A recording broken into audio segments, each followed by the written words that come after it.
শনিবার বিকেল যুদ্ধবিরতির চূড়ান্ত সিদ্ধান্তে পৌঁছায় ভারত ও পাকিস্তান। তবে সেই ঘোষণা আসে সবার আগে ওয়াশিংটন থেকে, ট্রাম্পের সামাজিক যোগাযোগ মাধ্যমের পোস্টে। এতে তিনি জানান, ভারত ও পাকিস্তান অবিলম্বে যুদ্ধবিরতিতে সম্মত হয়েছে। এই সিদ্ধান্তে পৌঁছানোর জন্য তাদের অভিনন্দন।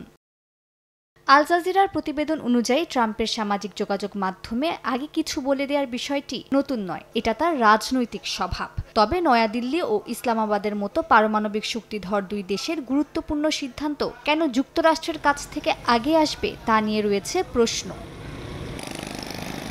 আল জাজিরাকে বিশ্লেষকরা জানান, বিষয়টি কেবল অভ্যাস নয়, যুক্তরাষ্ট্রই ছিল এই যুদ্ধবিরতির মূল মধ্যস্থতাকারী। কয়েক দফা পর্দার আড়ালে বৈঠক হয়েছে যুক্তরাষ্ট্রের কর্মকর্তাদের সঙ্গে ভারত ও পাকিস্তানের প্রতিনিধিদের। এরপর মার্কিন পররাষ্ট্রমন্ত্রী মার্কো রুবিও নিজেও এক পোস্টে জানান, দুই দেশ শুধু যুদ্ধবিরতিতেই নয়, বরং নিরপেক্ষ এক স্থানে আলোচনায় বসতেও সম্মত হয়েছে। স্টে সেফের ডাবল লেয়ার প্রোটেকশনই পিরিয়ডের হেভি ফ্লোর দিনগুলোতে আমাকে রাখে নিরাপদে। Stay safe.